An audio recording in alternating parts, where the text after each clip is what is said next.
How do we define success? I want to be very broad and give you like free space to sort of talk through what you think this is. How should we define progress? The Titans are 3-5, coming off a tough game against Pittsburgh, but we're in that game. They've got extra time to prepare for Tampa Bay, a team that has some very specific strengths and weaknesses. How would you define, for Will Levis specifically, how would you define progress week 1 to week 2, now to his third game as the starting quarterback for the Titans? Just touchdowns. I think all that matters is touchdowns. If he scores touchdowns, he's good. If he doesn't, he's bad, is all that really there is to go into that evaluation. Yeah, no. It's a good question. It is one that is, a lot is going. I had somebody tweet me a couple of days ago because I was highlighting how we're going to get a lot of really cool looks at this draft class against each other because the AFC South is playing the NFC South, and 3 of the rookies are in the AFC South. So you're going to get 2 CJ Strouds versus Will Levis games. You're going to get a Bryce Young versus Will Levis game here in a couple of weeks. That's going to be cool to compare those 2 guys on the same screen in the same game. I had somebody respond to that, basically saying, well, all you'll be able to garner from it is if he wins. If he wins, then you know who the better player is, which is, the ultimate quarterback. Wins are a stat, not actually a stat. Wins are not a quarterback stat. It seems awfully reductive, but right, it is awfully reductive. And to be, I want you to continue, but to be clear, sure, all those rookies also sort of measured against what is now the benchmark in the division at the position, which is Trevor Lawrence. Yes. I mean, again, if you think he's elite or not is irrelevant. Right now, he is the benchmark in the division at that position. Yeah, no, 100% he is, and I've always been higher on Trevor than most Titans fans, but. So defining success for Will, it strangely for me starts with wanting to see him make some massive mistakes. And so like, I don't like, how do I know he's making progress if he's making a bunch of mistakes? Well, so let me try to land this plane, right?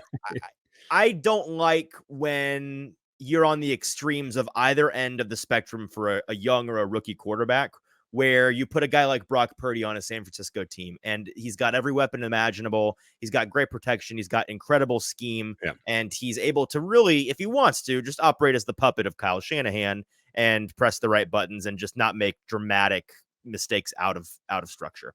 Versus Bryce Young. That's where I was going. Exactly. Versus a Bryce Young or there are plenty of horrible first or second overall quarterback situations in the recent past that you can point to where it's just impossible. I mean, look at Trevor with Urban Meyer for that first season, right?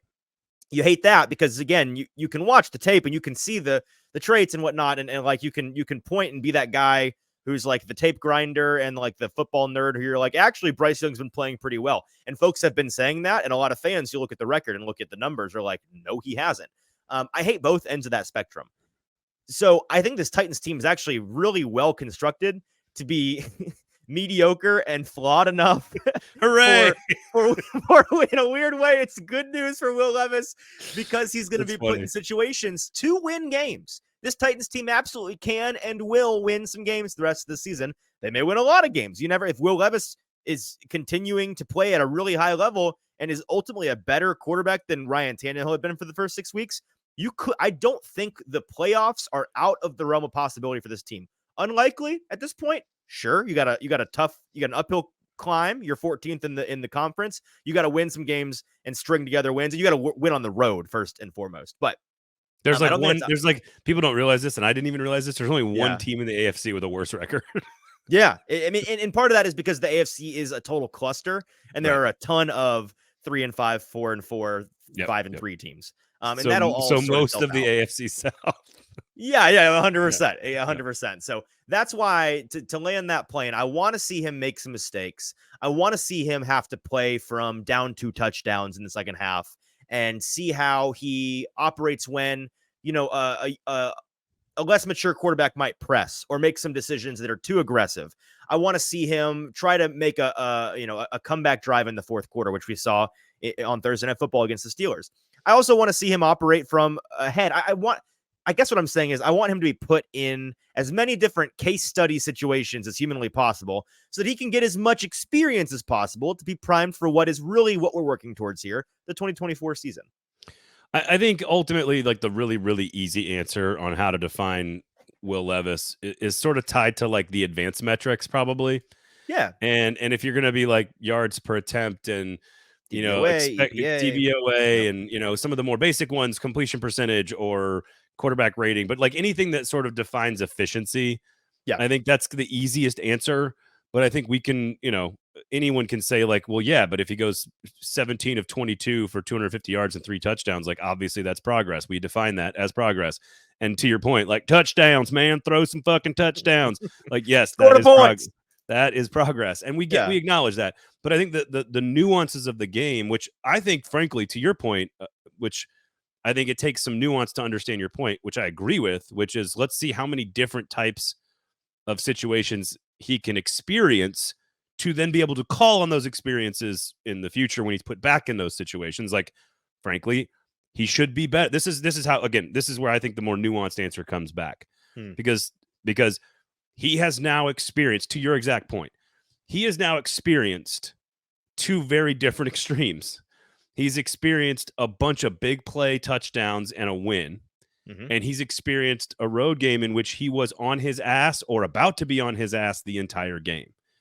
And so progress for me is handling those 2 things and being better, especially under pressure, because now it appears that maybe even Daniel Brunskill won't be available. We don't know. Right. So the offensive line conversation we had on Monday is now probably definitely including Andre Dillard, which is awesome. Woohoo! So Raidens might be in at guard. Who knows? We don't know. But I think the point is defining progress is taking those moments of adversity and showing growth within those moments of adversity. And in particular with Pittsburgh, to me, is learning how to protect himself a little bit better. Like he's a tough dude. He's Captain America, like Mike Herndon said. And like, he's all these things. He's a big physical transformer. Like, but it is what it, but like also he took a lot of hits. Braden, it's Josh Allen. And I hate how direct the comparison has been to Josh Allen so far with Will Levis.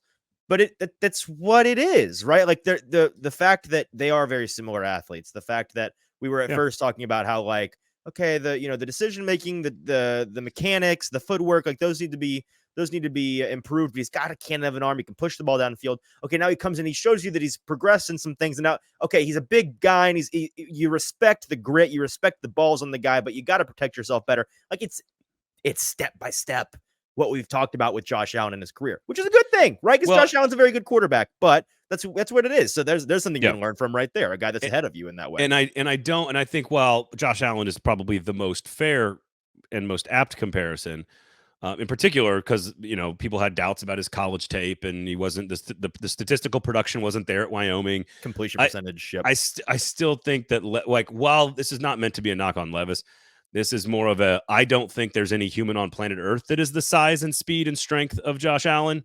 Yeah, I think their arms are very similar. I think the arm talent and the strength and the ability to just flick it and have it fly off the TV screen for like multiple seconds, power from nowhere, is awesome. And I think that's comparable. But I don't like when Josh Allen breaks out of the pocket and makes a 6'5", 280-pound defensive end fall off of him like a fly. That is not a thing that any other human can do. So I don't think it's fair to ask Will Levis to sort of have that level of athletic ability running around. But again, like progress to me is getting out of the play that might give you some pressure, which we saw that was certainly some things he was working on against Pittsburgh. Getting rid of the football a little bit earlier. There's a couple times in that game where he stepped into the pocket and maybe held onto the ball a little bit too long and took the hit and took a sack. It's not. I'm not blaming him for sacks. I'm just saying he's been faced with a situation of being under pressure, and there's a chance he's going to be under pressure a few more times this season. You think so? Based on the level of protection he's going to get. And so I think learning how to throw it away quicker, take the loss on the down, protect his body a little bit better. Because I think he's out there just like, I'm 22, I'm built like Captain America, I can do whatever the fuck I want.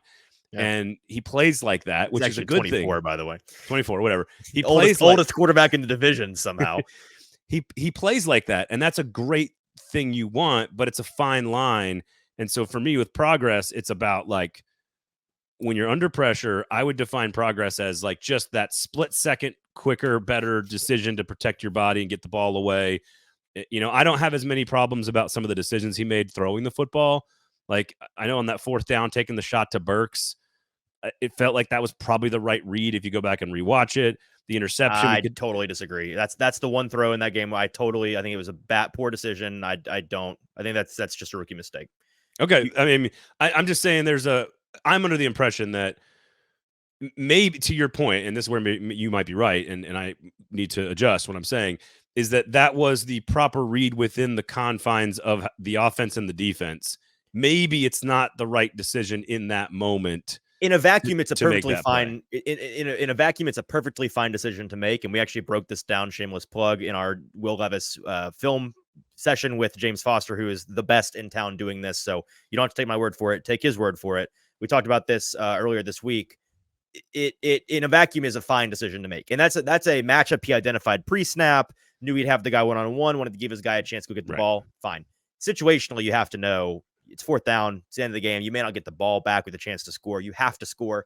The actual technical, and we don't know for sure. The Titans could be different, but in general, on that play with that concept, the first read is that Phillips look on the inside and breaking route on the right hand side. He should have looked there. He didn't. It's you can't kill the guy for it. He's going to make mistakes. He's played 2 games, right? He's played 2 games. So that's another point though. Like progress is in the moment adapting the read to be off script to some degree. I'm using that loosely here.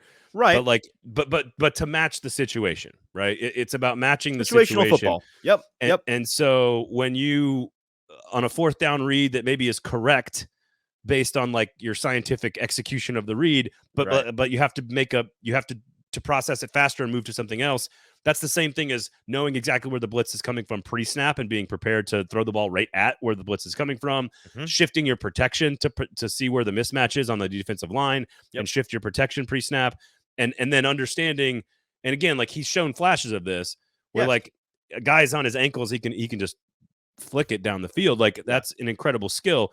It doesn't mean you want him doing that every time. So I think to me, progress is about like, he's already been shown so much talent that you just want to continually see the speed of the game move up for him to be able to process those situational things even further. And like, I know that's super nuanced and in the weeds on how to make a quarterback better from week to week, but I want to see that stuff speed up this week for him a little bit. And I think he will be able to. I'm not sure if Tampa will be able to pressure him the same way, but I'm not sure if the offensive line is going to protect him very much. So.